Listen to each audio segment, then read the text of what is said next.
नमस्कार। प्रादेशिक समाचार के साथ मैं चंदन कुमार कौंडिल्य। पहले मुख्य समाचार। प्रधानमंत्री नरेंद्र मोदी ने वर्चुअल माध्यम से राजमाता विजया राजे सिंधिया के जन्म शताब्दी वर्ष पर 100 रुपए का सिक्का जारी किया। दुमका उपचुनाव के लिए अब से थोड़ी देर में झारखंड मुक्ति मोर्चा उम्मीदवार बसंत सोरेन नामांकन पर्चा दाखिल करेंगे। मुख्यमंत्री भी रहेंगे मौजूद। राज्य में पिछले 24 घंटे में 766 कोरोना मरीजों को अस्पताल से मिली छुट्टी। सक्रिय मामलों की संख्या 8167 और भारतीय रेल तेज गति की रेलगाड़ियों में सभी नॉन एसी स्लीपर कोच को एसी कोच में बदलेगी। अब समाचारों में आगे बढ़ने से पहले एक जरूरी अपील। कोविड-19 महामारी के खिलाफ देश एकजुट होकर लड़ रहा है। आप भी हमारे साथ सुरक्षा और बचाव के 3 आसान एहतियात उपायों का संकल्प ले। मास्क पहने, 2 गज की दूरी है जरूरी, सुरक्षित दूरी बनाए रखें और हाथ मुंह साफ रखें। और अब समाचार विस्तार से। प्रधानमंत्री नरेंद्र मोदी ने आज एक वर्चुअल समारोह में राजमाता विजया राजे सिंधिया की जयंती पर उनके सम्मान में 100 रुपए का स्मारक सिक्का जारी किया। यह विशेष स्मारक सिक्का वित्त मंत्रालय ने उनकी जन्म शताब्दी के उपलक्ष्य में तैयार किया है। विजया राजे सिंधिया 7 बार लोकसभा और 2 बार राज्यसभा के लिए सांसद चुनी गई थी। प्रधानमंत्री ने कहा कि सशक्त, सुरक्षित और समृद्ध भारत राजमाता का सपना था। उनके इस सपने को हम आत्मनिर्भर भारत की सफलता से पूरा करेंगे। राजमाता विजया राजे सिंधिया जी के सपनों को पूरा करने के लिए हम सभी को मिलकर इसी गति से आगे बढ़ना है। सशक्त, सुरक्षित, समृद्ध भारत उनका सपना था। उनके इस सपनों को हम आत्मनिर्भर भारत की सफलता से पूरा करेंगे। राजमाता की प्रेरणा हमारे साथ है, उनका आशीर्वाद हमारे साथ। और राजमाता साहब ने जिस प्रकार का जीवन जिया है, कल्पना कीजिए आज एक तहसील का अध्यक्ष बन जाता है ना, उसका भी मिजाज क्या बन जाता है। और राजमाता इतने बड़े घराना, इतनी बड़ी सत्ता संपत्ति सबके बाद जिन्होंने उनके निकट का देखा है, क्या नम्रता थी, क्या विवेक था, क्या संस्कार थे, जीवन को प्रेरणा देने वाले। आइए हमारी नई पीढ़ी के साथ इन बातों की चर्चा करें। और मुद्दा सिर्फ किसी राजनीतिक दल का नहीं है, ये हमारी आने वाली पीढ़ियों के लिए। आज भारत सरकार का ये सौभाग्य है कि हमें राजमाता जी के सम्मान में ये सिक्का देश के सामने रखने का अवसर मिला है।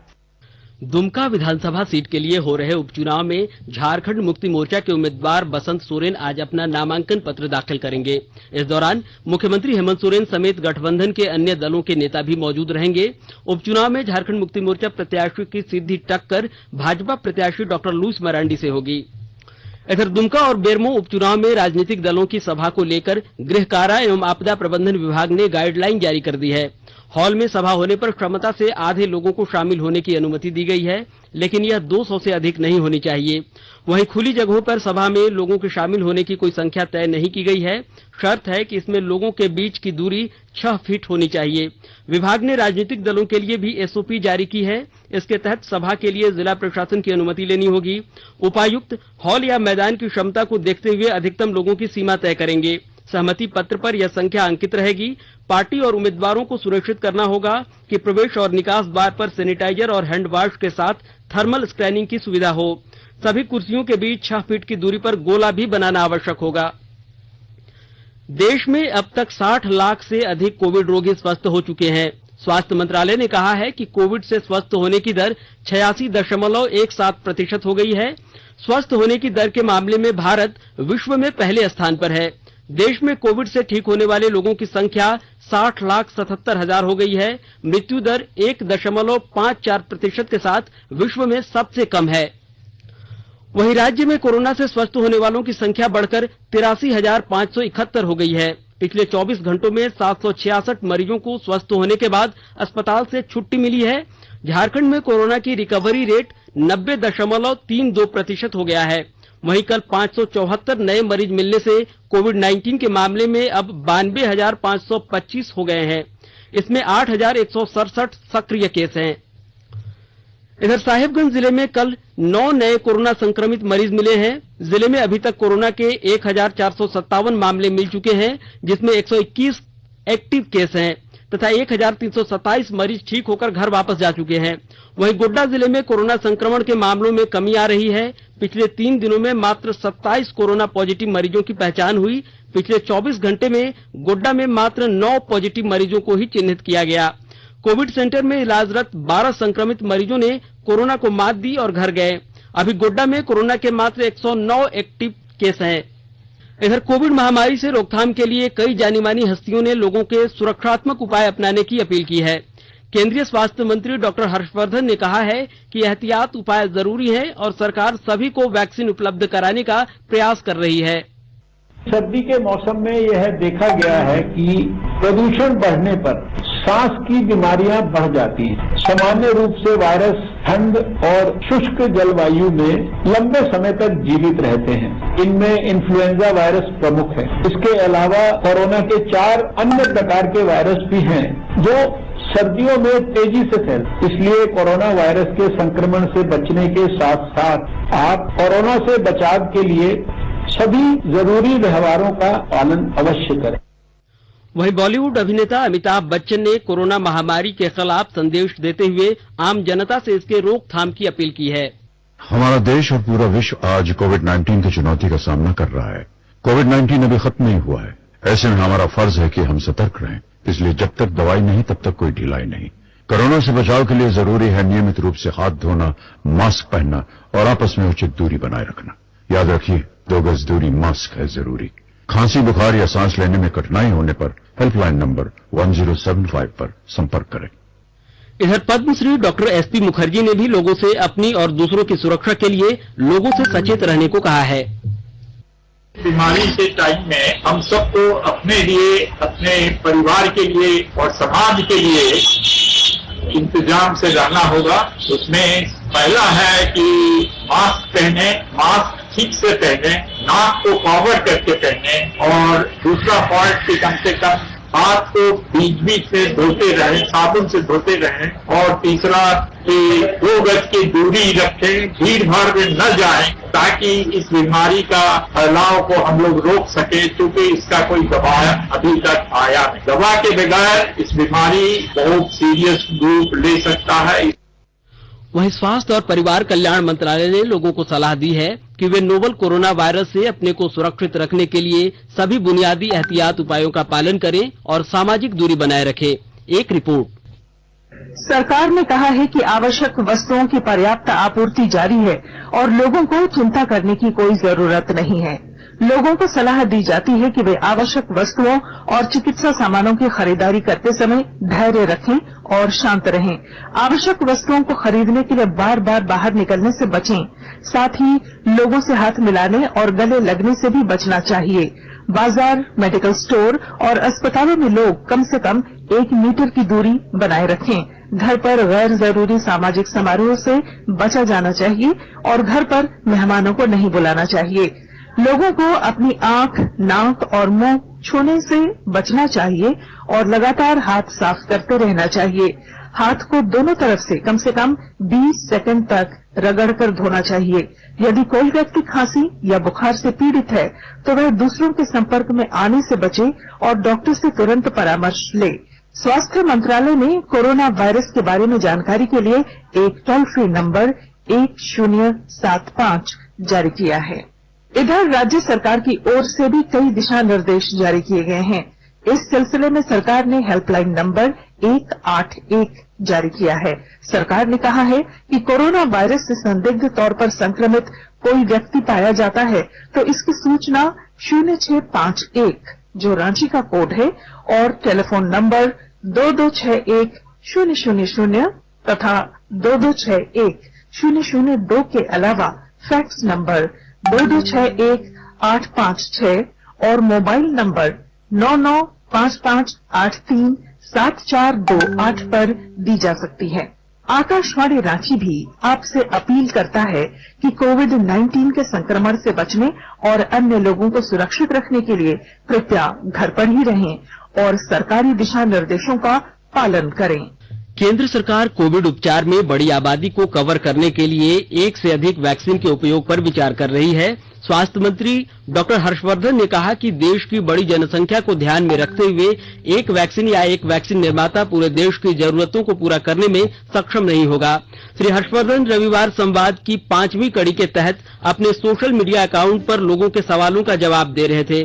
स्वास्थ्य मंत्री ने कहा कि भारत को कोरोना वैक्सीन उपलब्ध हो जाने के बाद प्रत्येक देशवासी को संक्रमण से बचाने के लिए 1 से अधिक वैक्सीन निर्माताओं से संपर्क करना होगा।